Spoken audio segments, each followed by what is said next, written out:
Et bonjour à tous, donc moi je m'appelle Marie Terrier et je suis la CTO de Yelda et j'animerai ce meet-up aujourd'hui. Rapidement, Yelda, qu'est-ce que c'est? C'est une plateforme SaaS qui permet de déployer des assistants vocaux, donc autrement dit des chatbots à la voix, qui sont pré-entraînés et customisés ou sur un site web. Mais bon, c'est pas moi le sujet aujourd'hui, donc pour démarrer ce meet-up, je vais maintenant faire monter sur scène Christophe Charles, qui est Head of Low Code chez Pentalog, et Cornel Fatulescu, Chief Platform Officer chez Pentalog, qui vont nous faire tout d'abord un état des lieux du low code avec quelques chiffres, suivi d'un retour d'expérience du low code chez Pentalog et de l'expérience avec Power Apps. Donc à vous de jouer, messieurs. Merci Marie. Très content d'être avec vous aujourd'hui. Donc comme l'a dit Marie, l'idée c'est que on vous partage un peu le retour de ce qu'on a pu faire en low code ces derniers mois et à quel point ça a pu changer pas mal de choses chez nous et la vision qu'on a pour la suite. Et avant de laisser la parole à Cornel, vraiment sur cette partie-là, je vais vous dire 2-3 mots rapidement sur qui on est. Et je ne sais pas si vous avez vu, mais on a envoyé un survey il y a quelques jours et donc j'ai fait un retour sur les tendances et ce que la communauté sait et a déjà fait en low-code, histoire de poser un peu le contexte. Donc déjà, Pentalog, donc nous, on est spécialisé dans la construction d'équipes agiles, pluridisciplinaires, au service du produit de nos clients. Historiquement basé surtout en Europe, mais aujourd'hui, on a implanté des centres de services dans les différents continents. Donc, on est présent en Amérique, en Europe et en Asie. Et l'idée, c'est depuis toujours d'avoir développé à fond notre ADN agile pour s'adapter au mieux aux contraintes du produit de nos clients et de l'organisation de nos clients et de venir apporter juste les ressources nécessaires en plus dans une logique d'intégration la plus fluide possible. Aujourd'hui, Pentalog, c'est essentiellement du développement, mais c'est aussi du DevOps, de la sécurité, des QA, de l'UX, de l'UI, du Product Owner, enfin bref, du growth, du marketing, beaucoup de choses qui gravitent autour du développement. On travaille beaucoup avec des gros groupes comme Adidas, TripAdvisor, Rakuten, New York Times par exemple, et aussi beaucoup aussi avec des startups. Et encore plus donc moi je suis basé à Lyon dans la partie Pentalog Innovation Factory et on a une ADN très startup sur tout le réseau lyonnais. Petite parenthèse aussi sur un service de la plateforme Pentalog qui peut peut-être vous intéresser, c'est la plateforme Skill Value qui permet de faire de l'assessment et de la recherche de profils freelancers. Aujourd'hui, sur la plateforme, on a 30 000 freelancers évalués et 400 000 enregistrés. Bon, bref, voilà, tout ça, c'est sur Pentalog. Aujourd'hui, on va parler de low-code. Pourquoi est-ce qu'on parle de low-code? Toujours dans cette idée d'ADN agile très forte, on a voulu tester un peu les différentes plateformes qui se lancent. On a voulu se restructurer aussi en fonction de ça et ça nous a permis d'accélérer sur beaucoup de points et notamment aussi dans la situation du Covid. Et c'est sur cette partie-là qu'on voulait revenir avec Cornel. En introduction, peut-être qu'on peut rappeler rapidement aussi ce que c'est que le no-code et le low-code, parce que ça veut dire un peu beaucoup de choses. Donc, peut-être pour resituer un peu de quoi on parle aujourd'hui, l'idée, c'est peut-être le no-code, ça va être le plus simple à comprendre, c'est vraiment une philosophie ou des frameworks qui te permettent de créer des applications à base de drag and drop et d'outils visuels sans jamais écrire la moindre ligne de code. Ça peut être très puissant pour créer des petits protos orientés plutôt POC pour des utilisateurs dans un contexte où on n'a pas forcément besoin d'écrire des règles métiers spécifiques ou d'avoir une UI spécifique ou autre. Et un des leaders du marché aujourd'hui, c'est Bubble. Il y a pas mal de startups qui s'en servent pour créer des petites apps web. Ça commence à être vraiment poussé comme outil. Et ça s'adresse aussi beaucoup à ce qu'on appelle le citizen developer, c'est-à-dire la personne qui va vouloir créer une app sans forcément avoir les compétences techniques pour ça. Ensuite, le low-code, ça englobe aussi beaucoup de choses. Nous, aujourd'hui, on va surtout se concentrer sur la philosophie et les plateformes qui sont lancées par les différents acteurs du marché. L'idée, c'est d'avoir un un framework, encore une fois, comme une grosse boîte à outils, qui nous permettent d'accélérer sur certaines problématiques techniques récurrentes, que ce soit dans le développement, mais aussi dans la partie déploiement, dans le DevOps, dans la sécurité. Et c'est de pouvoir utiliser cette boîte à outils pour accélérer les itérations et accélérer finalement la réflexion autour du produit et des métiers et un peu moins autour de la technique. Bon, j'espère que c'était clair. Si jamais vous avez des questions sur ces deux thématiques, on y reviendra après dans les questions-réponses. N'hésitez pas à reposer quelques questions. Mais voilà, donc dans les acteurs principaux du low-code, on retrouve beaucoup Microsoft depuis plusieurs mois qui a sorti la plateforme Power Apps. On retrouve des acteurs historiques comme Mendix qui sont là depuis longtemps, OutSystem, Amazon se lance aussi dans la course. Donc bref, il y a beaucoup d'acteurs importants aujourd'hui et on voit que le sujet monte justement en importance dans ces gros acteurs. Ok, maintenant sur le survey, du coup, que je vous ai envoyé à la communauté la fin de semaine dernière. C'était assez intéressant de voir les différentes réponses qu'on a eues. Globalement, les gens qui ont répondu à ce survey avaient une impression d'être à peu près, de connaître le sujet, on va dire, à 6 sur 10, quoi. Donc, le sujet intéresse les gens, ils se renseignent dessus. C'est pas encore un sujet sur lequel on a beaucoup d'expertise globalement chez tous les CTO, mais c'est un sujet quand même qui intéresse beaucoup de personnes. Et sur les types de besoins qui ressortaient le plus, beaucoup mentionnaient la création de POC ou de MVP. Alors c'est vrai que ça peut être adapté, mais on a vu aussi plein d'autres usages justement dans la plateforme Pentalog et qu'on va partager avec vous. Et il y a aussi cette notion d'accélération, d'itération plus rapide et de croissance. Voilà. C'était assez intéressant aussi, j'avais mis une question sur les différentes technos et pour les personnes qui avaient créé une app en low-code, quelle plateforme ils avaient utilisé. Et dans cette question, j'avais mis, je crois, 9 des leaders un peu du marché et une case autre. 60% des gens avaient coché la case autre. Donc ça montre à quel point aujourd'hui le low-code, c'est très, on va dire, diversifié. Il y a beaucoup de types de plateformes différentes. Il y a aussi des plateformes internes pour des besoins internes. Donc, quand on parle de low-code, ça englobe vraiment beaucoup de choses. Donc, nous, on va se concentrer vraiment sur une certaine vision du low-code. J'ai fait un petit stop pour lire le super dessin de Tommy. Ensuite, sur la durée, et je vais finir sur la notion de durée, j'avais posé 2 questions. La durée théorique pour vous pour la création d'un POC en low-code et la durée théorique pour vous de la création d'un MVP en low-code. C'est intéressant, ça va permettre justement de mettre un peu en comparaison avec des durées plus classiques de MVP qu'on peut connaître. Sur les réponses, sur la partie POC, dans tous les cas, c'était moins d'une semaine. Il y avait beaucoup de réponses qui étaient à 1 à 2 jours et beaucoup de réponses qui étaient à moins d'une semaine. Donc ça, c'est vraiment une donnée qui montre à quel point c'est rapide et efficace de tester une idée avec ce type de techno. Et sur le MVP, sur un produit un peu plus stable et qui peut être lancé, on est entre 2 et 4 semaines. Donc ça reste des cycles de développement super intéressants pour pouvoir itérer, tester et réitérer ensuite.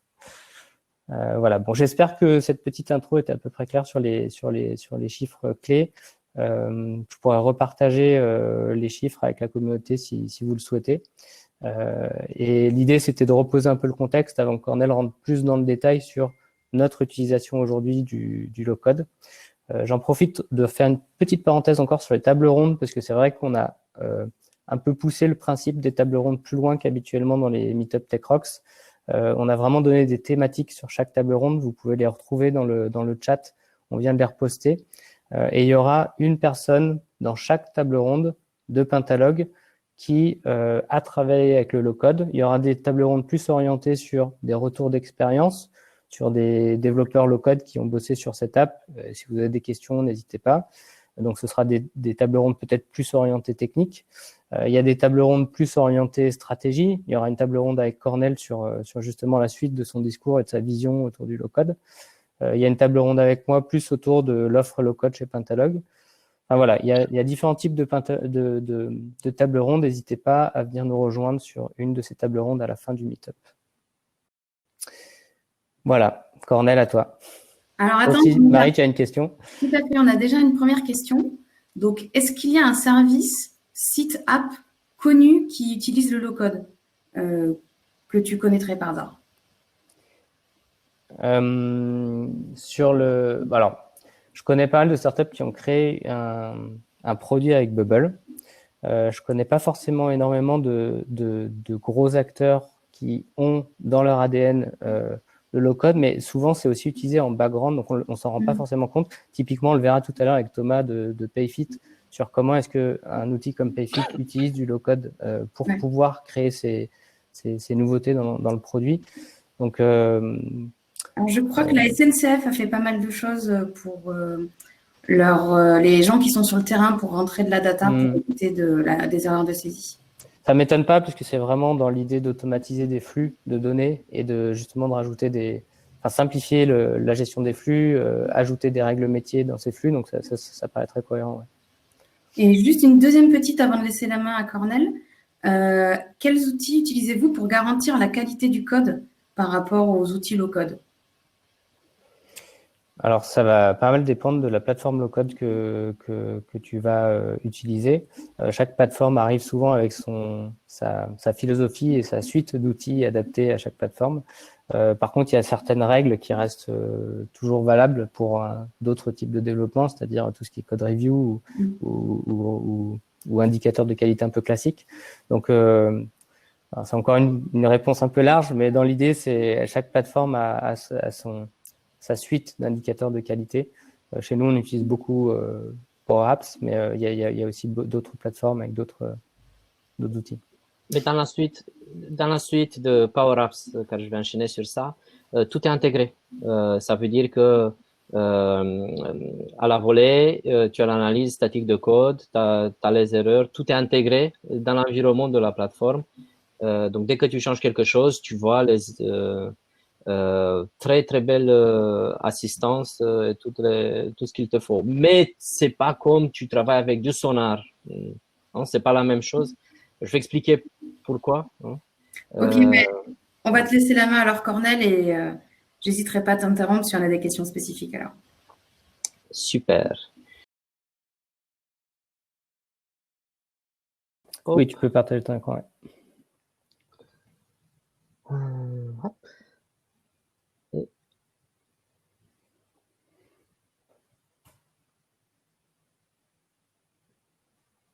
Donc, déjà, merci d'être là. Je vais parler du low-code avec Power Apps. Et je me suis dit, il faut que ça soit centré pour les Chief Technology Officers. Hein. Donc, j'ai pensé, s'il faut reprendre tout ça de départ, quelles sont les questions que j'allais me poser, qu'est-ce qui sera plus utile. Et pour faire cela, comme il y a beaucoup de subjectivité dans ce que je veux dire, hein, car quand on parle de vision, quand on parle de stratégie, il y a toujours une subjectivité. Et pour éviter voilà, des débats un peu religieux du terme, je vais expliquer un peu le contexte et pourquoi on est là. Pourquoi on parle de low-code à Pentalog, pourquoi on fait du Power Apps. Et je pense que c'est essentiel. D'abord pour nous, et je pense que pour la plupart des équipes IT, hein, il y a une limite de backlog. Donc, on ne peut pas tout traiter. Et donc, ça génère des frustrations. Leurs problèmes sont toujours importants, mais ça ne rentre jamais. Voilà, donc on cherche des possibilités. On a même cherché à innover. Voilà, on regarde tout le temps. Qu'est-ce qu'on peut faire pour qu'on intègre plus de demandes tout en gardant le contrôle de ce qu'on fait. Et bien évidemment, dans une stratégie cohérente de digitalisation de la plateforme. Après, on a du legacy. Bon, je pense que tout le monde en a, un tout petit peu au moins. Mais nous, on avait quelques éléments, quelques monolithes legacy, donc standard, un peu trop de responsabilité pour une appli.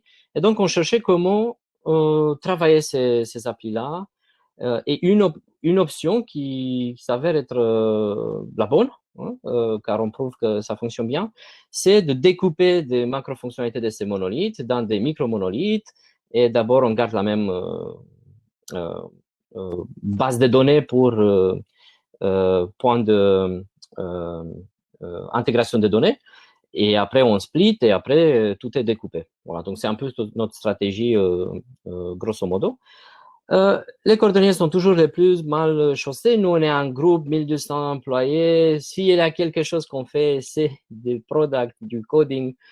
Et quand on regarde ces monolithes et ce legacy, je me suis dit, il faut absolument que ça change. Il faut absolument que ça change. Et voilà, donc le low-code fait partie de cette stratégie de ça change.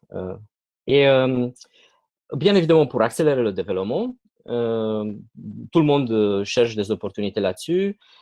Pour être mature sur Extreme Programming, Continuous Development, Continuous Deployment, c'est quand même une art et peu importe ta seniorité organisationnelle, il y a quand même un schéma. Quand nous, on a des instruments pour construire des miroirs sur notre produit, on les appelle les maturity models, on regarde nos produits des points de vue sécurité, infrastructure DevOps, données, architecture, voilà, il y a plusieurs perspectives. Et quand on regarde tout au début de ton schéma, bah, t'es pas suffisant sur l'infrastructure DevOps. Et donc, qu'est-ce qu'on peut faire pour diminuer la complexité, pour diminuer les choix aussi, pour aller plus vite et des fois ne plus se prendre la tête avec ce genre de sujet. Sécurité, DevOps, gestion de données, quelles sont les mécaniques qui nous permettent quand même de rester en contrôle des données, même avoir de meilleurs contrôles sur les accès des données et tout. Alors, je vais enchaîner plus tard. Après, il y a tout un changement. On a vu Covid, Collaboration Platform as a Service, et je ne sais pas à quel point tout le monde se rend compte du fait que ça vient avec un nouveau modèle de App Store, où tout le monde est dans ces plateformes-là, et il y a des applis dedans. Et c'est pas très intéressant et faire les gens sortir de Teams ou Slack. Pourquoi ne pas faire tout là, tout, dans les limites raisonnables. Donc, toutes ces applications très utiles pour les collègues, pour nos employés, productivité, doivent être là. Et c'est quelque part un changement important, à mon avis, dans l'industrie. Après, on a amené cette nouvelle concept dans notre vision qui est Programmable Companies. Notre vision est que les sociétés vont se transformer et ceux qui vont survivre sont les sociétés programmables. Ça veut dire que completely digitized. Donc, dans la société, peu importe ce qui se fasse, est un événement et il y a des actions et des déclencheurs qu'on peut programmer. Bon, c'est pas le but de faire une séance là-dessus, même si j'aimerais bien parler pendant des heures. Et dernière chose, qui est un peu conséquence de tout ce qui est déjà dit, c'est le self-service. Donc, pour y arriver, on a dit dans notre vision, et c'était déjà dans notre roadmap de l'année passée, il faut amener cette capacité self-service BI, self-service development, des raisons que je viens déjà de itérer. Et le low-code fait partie de cette démarche de self-service. Tu arrives à te construire toi-même comme tu fais avec self-service BI, avec des outils de tableau, où tu arrives à te faire tes propres dashboards. Pareil avec des applis. Tu arrives à faire tes propres applis. Et qu'est-ce que ça donne quelque part? Dans le paysage de plusieurs choses qu'on peut faire dans le self-service, et je vais insister un peu là-dessus car c'est important, et surtout pour nous, on a des citizen developers, et chez nous, on se dit, voilà, citizen developers, c'est des personnes qui peuvent être techniques ou pas, mais qui veulent automatiser quelque chose, qui peuvent faire des interfaces, dont on doit avoir le contrôle sur les données, sécurité et tout, donc il y a quand même des choix qui définissent leur spectre d'autonomie. Et par default, c'est Power Apps, SharePoint, Power Automate, tout autour de Teams, Office. Et je mets à plusieurs reprises, j'ai mis Data Catalog car c'est quand même essentiel. Vous allez voir, s'il y a quelque chose qui va décoller, c'est Data Stewardship, l'administration des données. Et donc, pour cela, il faut mieux faire documentation des données, Data Catalog, tout ça. Et on a aussi des Citizen Data Analysts. Donc, ceux qui font de tableaux. L'année prochaine, très probablement, on va rajouter Power BI. Data Catalog, toujours essentiel là-dessus. On a des Professional Dev, donc des personnes, des développeurs qui ne font pas partie de l'équipe de Product, où nous avons utilisé Power Apps également. Et eux peuvent faire avec du Power Apps, mais ils peuvent faire du Custom Development. Et donc, dans cette stratégie, bien évidemment, il faut faire du API, du Dev Portal, il faut avoir des services de stockage. Ce qui change chez nous, c'est, on a dit, plus d'autres types de stockage que ce qui est derrière des API, Data Services, SharePoint, voilà. Donc, il y a des services derrière les coulisses. Mais c'est quelque chose assez fondamental dans notre vision où si tu veux vraiment faire quelque chose, c'est un problème que tu as adressé et c'est important pour toi. Et si nous, on n'a pas de place dans le backlog, fais-le. Mais nous, on doit rester en contrôle de ce qui se passe. Donc, ça veut dire que ce que tu fais ne doit pas exposer la société au risque. Voilà. Donc, c'est un peu la philosophie. Et il nous reste, donc avec tout ça, les premières trois colonnes-là, on estime que jusqu'à 2023, la plupart des applications seront faites via Self-Service Development. Hein. Et nous, on va se concentrer sur les données, sur les services derrière les coulisses, et on se fait des choix aussi là-dessus. On a dit, by default, Managed Services pour accélérer, Serverless. Voilà, il y a toute une liste de priorités et on est très content de faire ce choix. Je donne juste un exemple de choix dans ce sens pour avoir confiance. Si vous voulez faire du Elasticsearch ou un Elasticsearch Managed, nous on a fait Azure Search. Alors, les problématiques DevOps que vous avez si vous faites tout de vous-même, c'est des projets entiers des fois pour bien le faire. Encryption on rest, ce genre de choses. Alors que quand on utilise des services managed, voilà, on l'active, ça fonctionne et on fait juste gaffe de ne pas utiliser des services trop récents. Et dans la partie front office, on fait toujours des applis, pas du low-code pour l'instant, mais on cherche des options à faire du low-code dans le B2C aussi, et surtout dans le front. On a vu déjà certaines options de Power Apps qu'on n'a pas utilisées pour faire ça. Ça amène à un autre modèle de pricing, je vais parler un peu plus tard. Donc, c'est possible, il y a des limites. Donc, tu ne peux pas faire n'importe quoi et c'est pour cela qu'on va trouver une autre option. Et aussi, très important ici, nous, on va rajouter des options low-code dans la plateforme aussi car on souhaite expérimenter avant qu'on propose aux clients. Donc là, par exemple, nous, on a fait du Power Apps de Microsoft Salesforce. C'est pas suffisant. Il faut encore au moins une pour que nos clients qui sont dans la zone de Custom Development peuvent choisir des choses qui sont le plus appropriées de leur contexte. J'ai même un diapo sur comment choisir les plateformes de low-code. Donc, tout ça étant dit, ça c'est un peu le contexte. Alors, oui. j'en profite pour t'interrompre parce que là, tu parlais de limites et tu passais en revue un peu tous les domaines d'application du low-code. Donc, on a une question de Julien Bénichou qui est « Quelles sont les limites du no-low-code en matière d'application métier, en particulier sur des règles de gestion complexes ?» Donc, tout d'abord, pour moi, no-code est... car moi, je vais parler plutôt de low-code avec Power Apps. Mais no-code est restreint à des cas d'utilisation très spécifiques.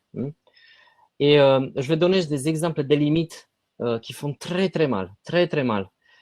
Si jamais, avec du no-code, vous devrez faire, je vais prendre des choses simples, de traitement de texte. De traitement de texte. Bon, faire ça avec du no-code, c'est la folie. Donc, un truc avec du code, un petit morceau de code, c'est une ligne de code. Faire un split, trouver des choses en lambda expression, ouais. Avec du no-code, voilà, c'est une expertise. Et donc, tu vas vite dans des scénarios comme ça, et il faut faire très attention quand vous faites de no-code hein, à ce genre de limites. Est-ce que c'est vraiment du no-code ou il y a quand même des possibilités à rajouter des morceaux de code, ou, je ne sais pas, au moins un lambda function ou Bayesian function sur Azure ou de serverless pour faire de traitements spécifiques. Sinon, vous trouvez vite les limites. Et pour moi, ça, c'est le plus important. Il y a même, si vous regardez, il y a des langages de développement qui existent aujourd'hui justement car les équipes IT souffrent de no-code, comme Ballerina. Regardez Ballerina pour le développement réseau. Leur essence, quelque part, est avec du no-code, tu peux faire la même chose, tu peux faire des API et tout, mais qui est-ce qu'on souffre? D'accord. Donc, voilà. Mais ça sort un peu du cadre de. J'espère que je ne déçois pas trop, mais il y a des limites avec du no-code plus importants. Donc, il faut avoir des cas d'usage très spécifiques et s'assurer qu'avec du no-code. Peut-être que tu peux revenir sur le low-code et justement les capacités de réinjecter des règles métiers complexes plus facilement, quoi. Tu peux répéter? Je disais, la question était pour le no-code et le low-code. Et pour l'instant, c'est vrai que tu as mis en avant les limites du no-code. Et je pense que c'est intéressant de rappeler du coup les possibilités justement des plateformes low-code sur les règles complexes. Sur Power Apps, il y a plusieurs types d'applications. Il y a des applis Canvas et il y a des applis model-driven.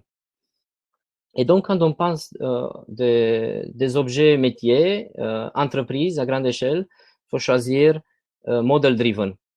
Et il y a toute une mécanique pour travailler avec ces objets, une expertise. Ça sort du Data Citizen dans la réalisation de ces objets. Donc, il y a toujours l'équipe IT qui doit les penser, qui doit les construire et les mettre à disposition. Et après, les Data Citizens, donc les low-coders qui sont moins techniques, peuvent les réutiliser. Mais voilà, donc les plateformes low-code viennent avec cette capacité by design. OK? Ouais, je pense que tu peux enchaîner, ouais. Voilà. Pourquoi Power Platform? Car quand on parle de Power Apps, on parle du Power Platform qui est une suite de Microsoft. Donc, si vous regardez les études de Gartner Forrester, Microsoft sort en top sur low code et sur BI, Self-Service BI Analytics.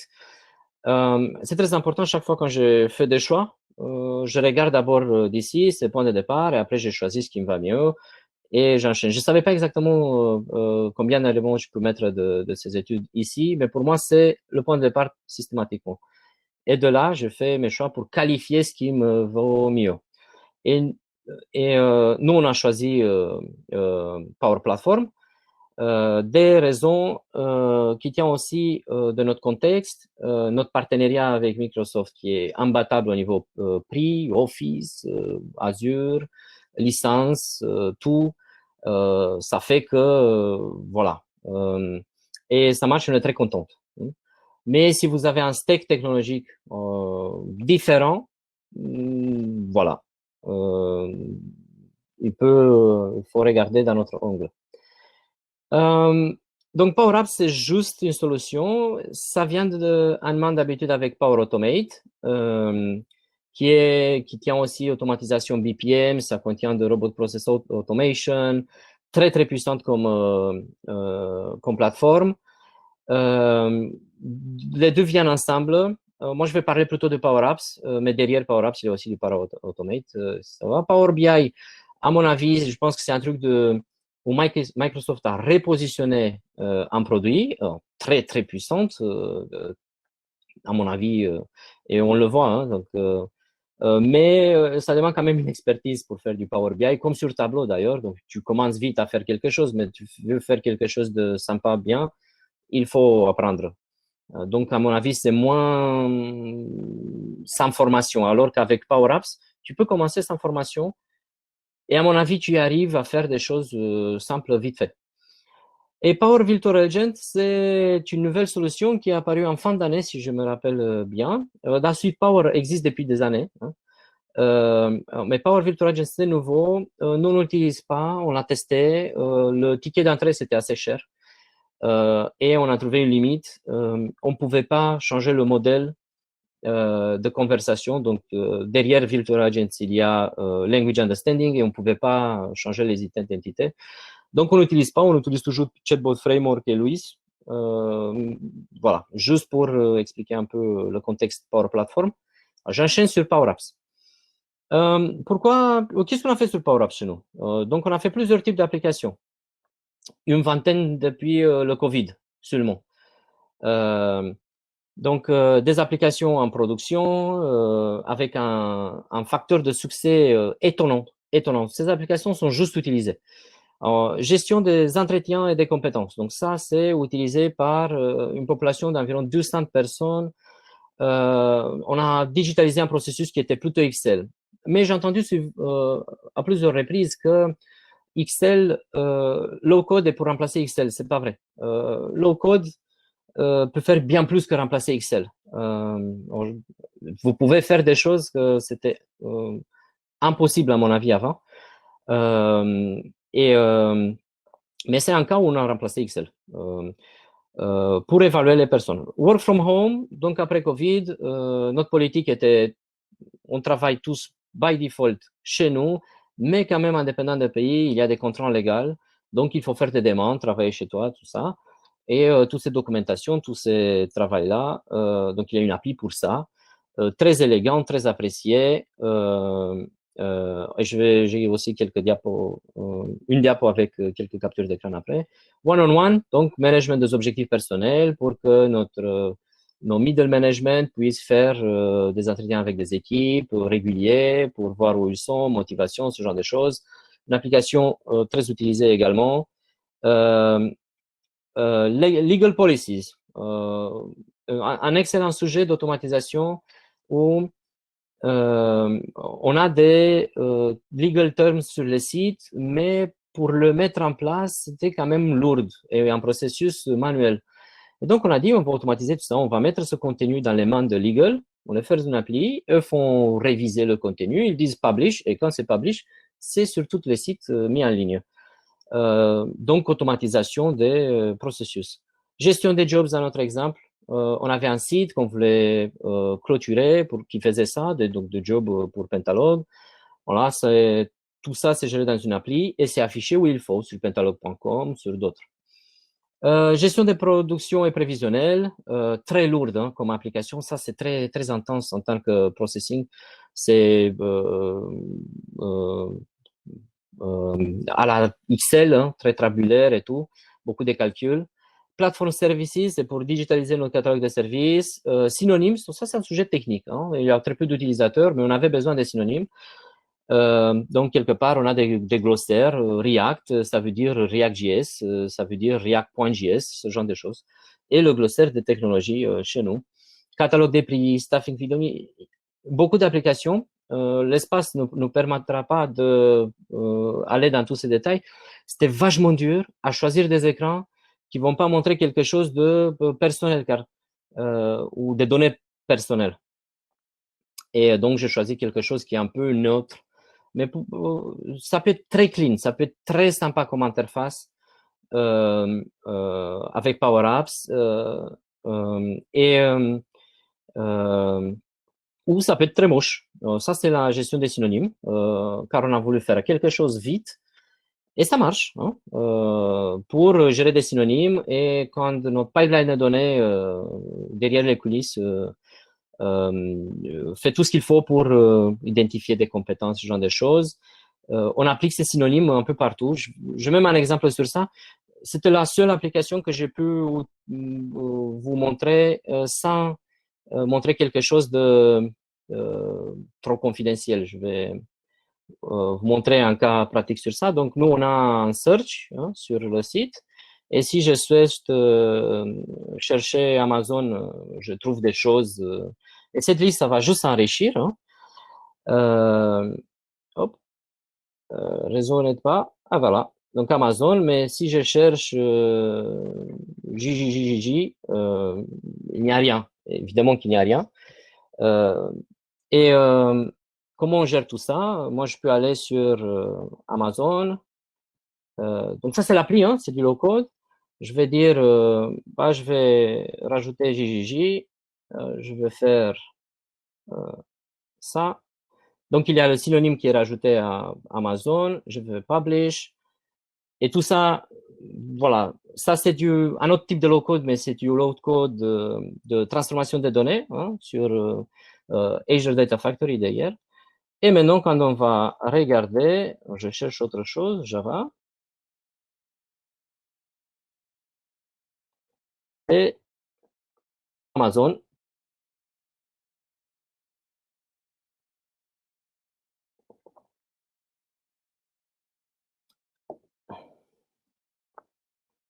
Voilà. Donc, c'est Amazon. Et si je cherche GGG,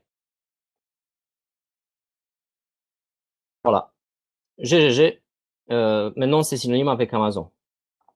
Ce qui est très intéressant, donc une petite automatisation de ce genre. Et donc, dès qu'on trouve que les utilisateurs ne trouvent pas quelque chose, on rajoute dans les synonymes et tout ça. J'espère que ça, c'était clair pour vous. Quelques chiffres clairs. Donc, depuis Covid, 20 nouvelles applications, 5 applications de refonte, hein, 5 applications très techniques comme les synonymes ou legal statements ou des choses comme ça qui n'ont pas beaucoup d'utilisateurs. On ne va pas revoir les legal statements chaque semaine. 2 applications très, très utilisées, donc ça veut dire tous les utilisateurs du groupe. Très belle réussite, très appréciée comme application. Ce sont aussi les applications les plus belles. Le reste des applications font environ entre 20 et 40 utilisateurs par jour. Et certaines applications demandent un compte payant donc pour les utilisateurs. Et c'est là où il faut faire gaffe avec Power Apps. Vous pouvez faire plein de trucs avec ce qui vient gratuit avec Office Teams. Mais il y a des connecteurs payants, premium. Et pour cela, il faut des licences. Et il y a 2 types de licences. Des licences à une appli par utilisateur et des licences, donc ce qui est L1 marqué ici, et L2, appli non limitée par utilisateur. Et nous, on est à 50 comptes payantes. La plupart, la moitié sur d'un type. Et on va passer vers 100 licences utilisateurs appli payantes hein, et 50 licences utilisateurs non limitées à appli. Et enfin, T2 l'année prochaine, on va faire 300 respectivement 150. Tout en gardant le dev classique, tout ce qui est derrière les coulisses, les services données et tout, ça reste, c'est vraiment une autre époque car on peut vraiment se concentrer sur ce qu'on n'arrivait pas à faire. Quelques conseils. Si vous faites du Power Apps, allez sur SharePoint directement. Très sophistiqué comme outil, excellent. Ça facilite les choses. Vous cherchez à vous intégrer avec Teams, Active Directory, Office. Si vous réutilisez les données gérées par les applis faits avec du Power Apps, il faut quand même un minimum de compétences pour la personne qui développe. Hein. Donc, c'est pas pour... il faut comprendre un minimum de choses comme structurer les données, forme de normalisation, ce genre de choses. C'est pas lourd comme formation, mais c'est important. On a trouvé des limites là-dessus. Si c'est pas quelque chose à intégrer dans les pipelines de données ou des choses comme ça, il faut laisser faire. De toute façon, vous avez un contrôle total sur tout ce qui est donné sur géré avec ces applis, sur le storage. Data stewardship, c'est l'activité qui a décollé. On avait du mal à le faire. Là, on fait, c'est consistant. Surtout avec ces nombreuses applis. Vous imaginez l'administration qu'on doit faire et tout ce qui est autour de tout ça.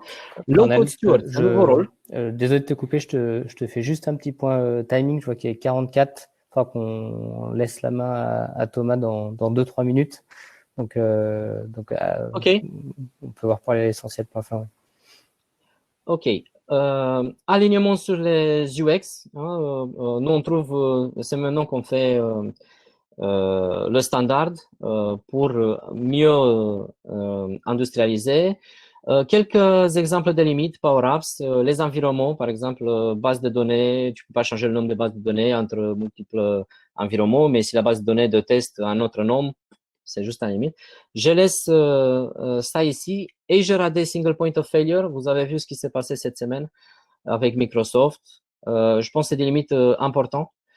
Après, c'est une question de vision. Et à mon avis, je vous ai parlé déjà de Programmable Companies. C'est quelque chose, à mon avis, il faut regarder. Low code, c'est juste un outil parmi une boîte d'outils. Hein. Il y a de deep code, SAS Extend, ça remplacera jamais le code, ni le deep code. Et donc, c'est juste un outil. Il faut bien lui donner le cadre. Il faut avoir des priorités claires sur qu'est-ce qu'on fait avec no code, low code, managed service et tout ça. On est dans un monde où on est data-driven technology à la place de technology-driven data. Hein. Donc, ça shift, ça change tout ça. Des nouvelles canaux d'appli, hein, donc plateforme collaborative, et il faut favoriser tout le temps la simplicité dans les choix techniques. Et si vous voulez pas de low-code, le code vous voudra. Ça veut dire que il rentrera dans votre entreprise. On voit déjà ça dans certains clients où l'équipe de marketing, pour accélérer la digitalisation de ce qu'ils font, ils vont faire un contrat séparé, ils vont aller sur ce genre de plateforme, ils feront les applis, ça marche, et le système d'information n'est plus en contrôle. Donc, à mon avis, il faut embrasser le low-code. Pour des nouvelles règles, hein, contrôle total sur les données, low-code steward, versionnage de données, et pour chez nous, il n'y a pas des applications publiées sans avoir les données documentées. Pour choisir les plateformes, je viens de dire, regardez Gartner. C'est comme ça que j'ai fait. J'ai laissé ici quelques consignes. Le prix n'est pas négligeable. Ça fait 1 ou 2 personnes en ETP, indépendant de la plateforme. Hein. Donc, c'est comme ça que vous pouvez regarder comme coût mensuel. Et il faut voir si ça va pour vous ou pas. Part du marché, il faut toujours, ma philosophie est utiliser ce qui est déjà testé. J'ai plein de trucs à tester. Je vais pas tester les plateformes low code pour voir si ça marche. Donc, j'aille sur ce qui est le plus, qui a meilleure réputation.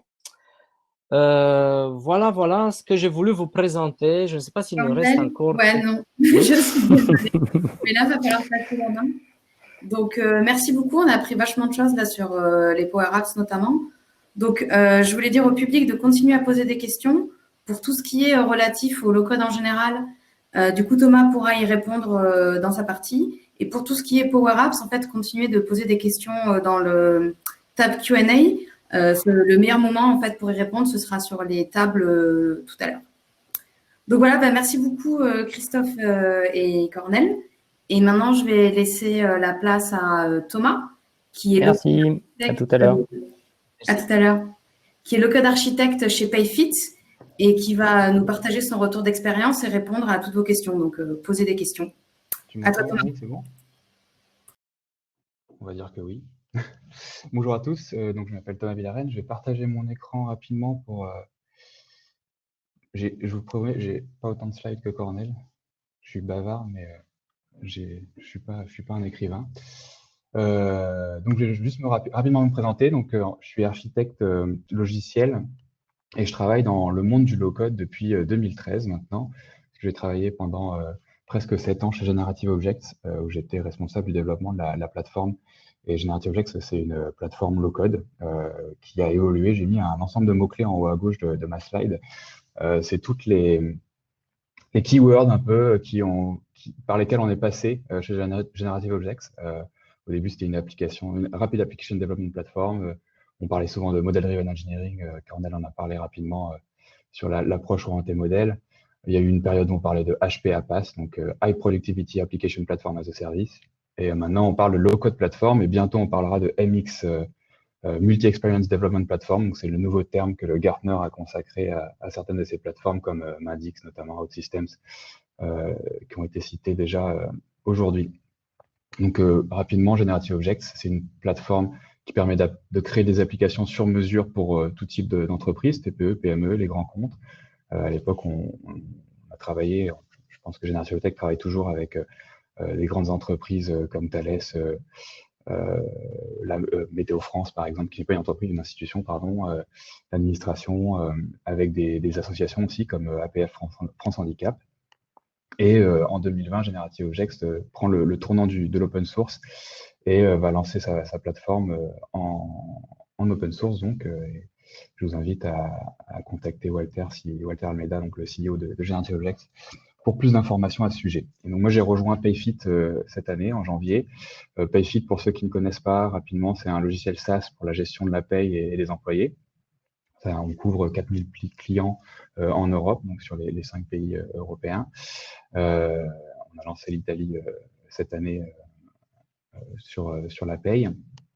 Et en fait, pourquoi je vous parle de Payfit et pourquoi on en parle aujourd'hui, c'est parce que Payfit utilise en interne une plateforme low-code qui s'appelle le Jetlang, la plateforme Jetlang, et qu'on a créée sur mesure pour le besoin précis de coder la paye et notamment la complexité de la paye. Donc, je vais vous en dire quelques mots et après, on pourra passer directement peut-être aux questions sur le low-code en général. Donc, la plateforme Jetlang, c'est initialement un langage d'expression de la logique de paye. Donc, ça a été créé comme un langage il y a quelques années quand Payfit s'est lancé pour permettre aux product builders, donc les personnes qui sont spécialistes sur la gestion de la paye et maintenant même sur d'autres domaines RH, de coder la logique de paye dans les différents pays, initialement en France. Et puis vous connaissez, je pense tous, la complexité de la paye française, du code du travail et des nombreuses conventions collectives. Donc c'est une couche d'attraction en fait qui vient simplifier pour des personnes moins techniques, pas forcément développeurs, à la base l'expression de cette logique de paye. Et autour de cette logique de paye, donc ce langage, on a construit une plateforme qui permet de notamment créer des interfaces où les utilisateurs de Payfit, donc les administrateurs, les RH dans les entreprises, vont pouvoir saisir les données des employés des entreprises et définir également des workflows automatisés via notre plateforme.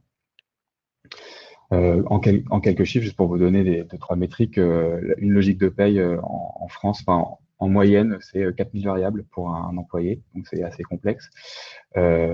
Et en termes de vélocité, grâce à cette plateforme utilisée en interne, en fait, on intègre très rapidement les évolutions de la loi travail. Donc, on a parlé beaucoup de vélocité. Je pense que c'est un avantage de ce type de plateforme, que ce soit pour un cas particulier comme la paye ou pour des cas plus génériques et plus classiques comme la gestion des données.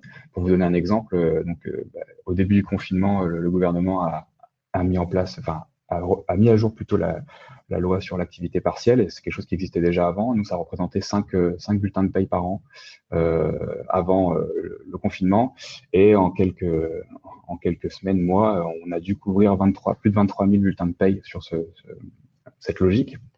Et grâce à Jetlang, on a mis en place en France en 2 semaines la première itération de cette logique. Donc les entreprises pouvaient directement saisir dans l'outil Payfit l'activité partielle de leurs employés et avoir bien sûr l'impact sur le bulletin de salaire, l'impact au niveau des déclarations à l'URSSAF et tout ça dans la foulée. Donc voilà pour Payfit. Je vais arrêter le partage d'écran et puis je vais... Alors, excusez-moi, je vais perdu ma souris. Et puis je ne sais pas si Marie, il y a déjà des questions. Ouais. Alors, une question de Waiki Wong, c'est donc bonjour. Quel est le profil des personnes mettant en place des solutions no-code, low-code? Par exemple, profil non-tech, tech, et si profil tech, quel est leur feedback sur ces nouvelles solutions? Comment est-ce qu'ils le reçoivent? Alors, pour mettre en place la plateforme elle-même, c'est plutôt tech. Généralement, ça va venir dans mon expérience en tout cas, encore une fois, hein, je suis peut-être biaisé par mon expérience, mais c'est souvent avec les DSI qu'on travaille pour mettre en place dans une entreprise cette plateforme. En tout cas, chez Generative Objects, et je pense que c'est le cas pour les grosses plateformes. Après, c'est souvent par les métiers que le besoin arrive. C'est des plateformes qui sont à l'usage des métiers. Alors sur les plateformes no-code, c'est assez simple à prendre en main, mais comme l'a dit Cornel, il y a pas mal de limitations sur les cas d'utilisation. Et puis il y a pas mal de mauvaises pratiques qui font qu'on va faire ça un peu comme dans Excel, on va très vite arriver à des cas un peu problématiques où ça va pas forcément tenir la charge s'il y a beaucoup d'utilisateurs, on va avoir des problèmes de modèles de données où tout est mis au même endroit. Donc l'idée aussi, c'est de se faire accompagner sur cette mise en place, soit être formé par la plateforme elle-même, soit par des ESN qui connaissent, il y en a pas mal maintenant qui font ça, ou même les éditeurs, hein, Generative Object, nous on accompagne nos clients sur la mise en place de la plateforme et l'utilisation de la plateforme, parce qu'il y a quand même des principes. On parle de low code ou même de no code parfois, mais il n'y a pas de développement forcément, ou alors du développement pour des cas très précis, notamment des règles complexes métiers qu'il va falloir implémenter à la main. Mais même pour le quasi no code, il faut quand même avoir des bonnes pratiques, sinon très vite on peut faire des bêtises et faire des choses qui ne sont pas pérennes dans le temps. Si c'est pour faire du jetable, il y a peut-être moins de problèmes, mais si c'est pour faire des outils qui durent quelques années, il ne faut pas y aller à la légère. Alors, tu nous parles de quelques années. Donc là, j'ai une question qui va vous qui est comment peut-on se prémunir du risque de disparition ou de changement drastique des conditions financières de la plateforme low-code utilisée? C'est une très bonne question. Nous, c'était un peu la question qu'on avait beaucoup avec Generative Objects, notamment parce qu'on était une petite startup. Et l'idée, c'est de faire le choix entre une plateforme qui est ouverte, alors pas forcément open source, mais c'est le cas bientôt de Generative Objects, mais qui est ouverte en tout cas, qui permet aux entreprises de lire le code généré, d'avoir la main sur la base de données, donc avec des bases de données classiques, pas forcément un format propriétaire comme vont le proposer certains éditeurs du domaine. On parlait beaucoup de Power Apps, notamment. Power Apps, effectivement, j'ai cru voir passer une question, est-ce qu'on est obligé de rester dans l'écosystème? C'est un peu la limite de ce type de plateforme quand on est sur un grand éditeur, c'est qu'on en tire le meilleur profit en restant dans ce cocon, dans cet écosystème. Mais si on veut pouvoir changer, dans ce cas-là, il faut peut-être réfléchir à est-ce qu'on ne prendrait pas une plateforme qui est plus flexible, qui va générer du code qui appartient au client, par exemple, dans une stack techno assez classique. Il y a souvent, c'est du Java ou du C# avec du front en JavaScript, classiquement, et les bases de données SQL relationnelles ou non relationnelles, d'ailleurs, selon les besoins, les usages. Donc ça, c'est des questions plutôt côté tech, côté DSI, côté tech leader à se poser. Et les métiers, je pense, se posent rarement ces questions. Ils vont plutôt chercher la simplicité d'usage de la plateforme dans la mise en place. Et pas forcément. Donc c'est vraiment un travail à faire entre les deux parties au moment de la sélection de la plateforme. D'ailleurs, et du coup, en parlant de données, donc David Aparicio demande comment réaliser des migrations blue-green ou A/B testing avec du code.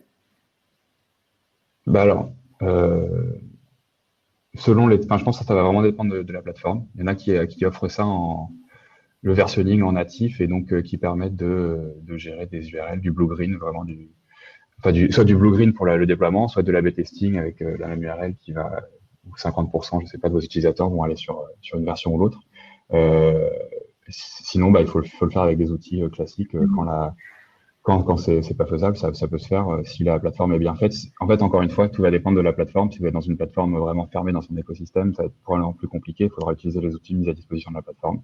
Si vous avez une plateforme un peu plus ouverte, vous allez probablement pouvoir utiliser aussi votre stack, si vous en avez déjà une, qui permet de le faire. Ok. Et du coup, sur un sujet peut-être un peu moins relatif à la plateforme, Francis Guerra nous demande comment peut-on garantir un haut niveau de sécurité dans une appli réalisée en low-code? Est-ce que tu as des conseils à nous donner? Alors oui, la plupart des plateformes viennent avec leurs règles de sécurité, enfin les standards du domaine d'un point de vue technique, l'authentification, la gestion des rôles, les autorisations, les choses comme ça. Là où il y a souvent des problèmes, c'est au niveau de l'humain. C'est-à-dire que, comme chez les développeurs, on peut faire des erreurs, il y a des bugs qui arrivent, des failles de sécurité. Et là, les développeurs sont parfois plutôt des citizen développeurs, donc des utilisateurs métiers. Et c'est là aussi où l'accompagnement est très important, puisque justement, nous typiquement, la gestion des rôles, on conseillait de faire de la review dessus pour vérifier que effectivement, on couvre bien tous les cas. Est-ce que les définir ensemble, quels sont les rôles qui ont droit d'accéder à telle vue, à telle donnée, pour s'assurer qu'il n'y a pas de faille et que la plateforme à tous les niveaux permet déjà initialement bien sûr de contrôler l'accès à ces données et éventuellement aux vues d'un point de vue interface. Et puis ensuite, derrière, on travaille avec le métier pour bien définir en amont les règles sur ces vues et s'assurer que c'est bien fait dans la plateforme. Parce que c'est souvent un problème humain derrière en termes de configuration, comme dans beaucoup de failles de sécurité. Alors d'ailleurs, je pense que ce sera peut-être la dernière question, on va voir, mais à ce sujet, donc Nicolas Descosté demande comment se passent et se gèrent les interactions, oula, ça a bougé, entre les équipes low-code et les équipes de dev traditionnelles. Est-ce que tu as des histoires à nous raconter là-dessus? Généralement, très très bien. Alors, ça dépend comment c'est présenté, bien sûr. Si on arrive, enfin, nous, initialement, je vous ai parlé rapidement du fait qu'on se vendait comme une plateforme d'application de développement rapide au début. Arriver dans une DSI, les développeurs vous voient comme un générateur de code qui vient prendre leur métier, donc c'est pas forcément ça se passe pas très bien. Mais derrière, en fait, quand on vient couvrir des besoins qui sont, par exemple, remplacer la feuille Excel pour des cas qui représentent quand même un bon pourcentage, je dirais 80-90% des projets que j'ai pu faire avec Generative Object, c'était initialement une feuille Excel qui devenait problématique et où la DSI et les développeurs internes n'avaient pas pu répondre aux besoins. L'idée, c'est que là, c'est le métier qui prend la main et du coup, c'est une co-construction entre le métier qui a le besoin fonctionnel, les experts low-code qui, eux, viennent expliquer comment fonctionne la plateforme et former les métiers et les développeurs qui vont, eux, ajouter justement la partie du low-code, donc la partie à valeur ajoutée. Donc, s'il y a des règles métiers un peu complexes à implémenter, s'il y a des connexions à des systèmes internes à faire ou à mettre en place peut-être des technologies de recherche un peu particulières. Je pense, on parlait d'Elasticsearch par exemple tout à l'heure, peut-être qu'il faut se connecter à un Elasticsearch. Si la plateforme ne le fait pas en natif, peut-être qu'il va falloir faire une interaction, mettre un connecteur en place avec cette plateforme-là. Et c'est là l'intérêt du low-code, c'est que des développeurs vont pouvoir se focaliser sur des tâches à forte valeur ajoutée. Et le low-code, le reste de la plateforme va permettre de créer, on va dire, la plomberie et toutes les vues automatiquement générées. Ce qui n'empêche pas, juste pour terminer, d'avoir également des développeurs front qui ont offert des widgets très classe par rapport justement aux widgets qui sont souvent un peu ternes, comme on a pu voir sur les captures d'écran de Cornell. J'ai une autre petite question à laquelle tu peux répondre rapidement. Je pense donc c'était de Bavouzé. Donc au-delà du fait que les solutions permettent à des personnes moins tech ou non dev de concevoir des applis, est-ce qu'on a des métriques sur le gain de temps de développement? Je vais donner la métrique de l'activité partielle chez Payfit. Hein. En 2 semaines, on avait développé la première version. Donc c'est quand même une itération très rapide, là où je pense, j'ai pas de comparaison possible avec un temps de développement en interne, mais je pense que ça aurait été beaucoup plus complexe.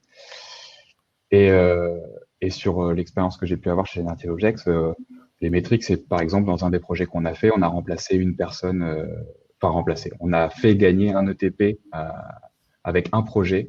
Et donc cette personne qui passait son année à faire de la saisie dans Excel de données à différents endroits a pu se focaliser sur des tâches un peu moins, avec plus de valeur ajoutée en tout cas. Puis d'autres exemples, peut-être plus de coûts. On a fait économiser en termes d'erreurs à certaines entreprises qui utilisaient également Excel pour gérer de la supply chain, par exemple. On a pu faire économiser de l'argent parce que il y avait souvent des erreurs de copie entre 15 Excel parce qu'il y avait de la consolidation de 30 fichiers Excel différents. Donc là, l'application low-code permet de s'assurer derrière, avec les règles métiers qui ont été implémentées en low-code, du coup, de valider les données, d'éviter des grosses commandes de matériaux bruts, par exemple, qui peuvent aller sur des montants assez importants, dans ce que j'ai pu voir. Ok, merci beaucoup. Alors là, les dernières questions qui nous restent, elles concernent Power Apps. Donc, à tout le monde, vous pouvez continuer de les poser dans le tab et surtout, on pourra y répondre lors des tables rondes. Éventuellement, s'il y a une dernière question pour Thomas, on peut y répondre. Et sinon, je vais rendre la main à Noémie pour introduire les tables rondes pour la suite. Si vous avez des questions, je serai sur une des tables vides pour échanger avec vous si vous le souhaitez. Bon, sinon, il y en a une, le temps que Noémie arrive, qui est pour Power Apps, mais qui est applicable à tout. Ah, c'était sur les tests automatisés. Comment faire du test automatisé? Non, mais sinon, vas-y.